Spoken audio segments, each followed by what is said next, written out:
پرانے وقتوں کی بات ہے کہ 3 آدمی تلاش معاش کے لیے سفر پر نکلے۔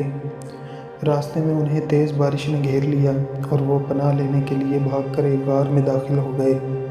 اچانک پہاڑ سے ایک بڑی چٹان لڑھک کر نیچے آئی اور غار کے منہ پر آ کر رک گئی، جس سے غار کا راستہ مکمل طور پر بند ہو گیا۔ بہت کوشش کے باوجود جب چٹان نہ ہلی تو انہوں نے آپس میں مشورہ کیا کہ آج ہمیں اس مصیبت سے ہمارے نیک اعمال ہی بچا سکتے ہیں، لہٰذا ہر شخص اپنے کسی ایسے عمل کا واسطہ دے کر اللہ سے دعا کرے جو اس نے خاص اللہ کی رضا کے لیے کیا ہو۔ پہلے شخص کہا، اے پروردگار، میرے والدین بہت بوڑھے تھے۔ میرا معمول تھا کہ میں شام کو ان سے پہلے اپنے بچوں اور اہل و عیال کو دودھ نہیں پلاتا تھا۔ ایک مرتبہ میں کام کے سلسلے میں دور نکل گیا اور واپسی پر دیر ہو گئی۔ جب میں گھر پہنچا تو والدین سو چکے تھے۔ میں نے دودھ دوہا اور پیالہ لے کر ان کے سرہانے کھڑا رہا کہ کہیں ان کو جگانے سے تکلیف نہ ہو، اور میں نے یہ بھی گوارا نہ کیا کہ ان سے پہلے بچوں کو پلا دوں، حالانکہ میرے بچے بھوک سے میرے قدموں میں بیٹھے رو رہے تھے۔ اسی حالت میں صبح ہو گئی۔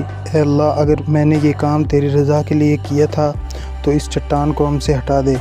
اس دعا کی برکت سے چٹان تھوڑی سی سرک گئی اور انہیں آسمان نظر آنے لگا، مگر نکلنا ممکن نہ تھا۔ میں نے دعا کی، اے اللہ، میری ایک چچا زاد بہن تھی جس سے میں بے حد محبت کرتا تھا۔ میں نے اس سے اپنی خواہش کا اظہار کیا مگر اس نے انکار کر دیا۔ پھر 1 سال قحط پڑا تو وہ مجبور ہو کر میرے پاس آئی۔ میں نے اسے 120 دینار اس شرط پر دیے کہ وہ میرے ساتھ تنہائی اختیار کرے۔ وہ مجبور تھی، مان گئی۔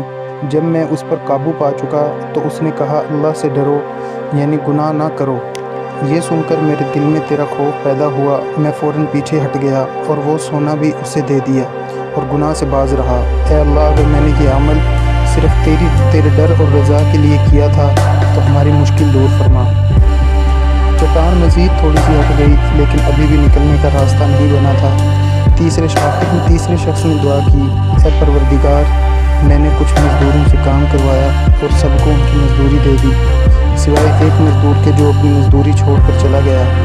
میں نے اس کی رقم کو کاروبار میں لگا دیا، یہاں تک کہ اس سے مال بہت بڑھ گیا۔ ایک عرصے بعد وہ مزدور واپس آیا اور کہا، اے اللہ کے بندے، مجھے میری مزدوری دے دو۔ میں نے اس سے کہا، یہ جو اونٹ، گائے اور بکریاں اور غلام تم دیکھ رہے ہو، یہ سب تمہاری مزدوری ہے۔ اس نے کہا، مجھ سے مذاق نہ کرو۔ میں نے کہا، میں مذاق نہیں کر رہا، یہ سب تمہارا ہے۔ چنانچہ وہ اپنا سارا مال لے گیا اور کچھ بھی نہ چھوڑا۔ اے اللہ، اگر میں نے یہ دیانتداری صرف تیری رضا کے لیے کی تھی تو باقی چٹان بھی ہٹا دے۔ یہ دعا ختم ہوتے ہی اللہ کے حکم سے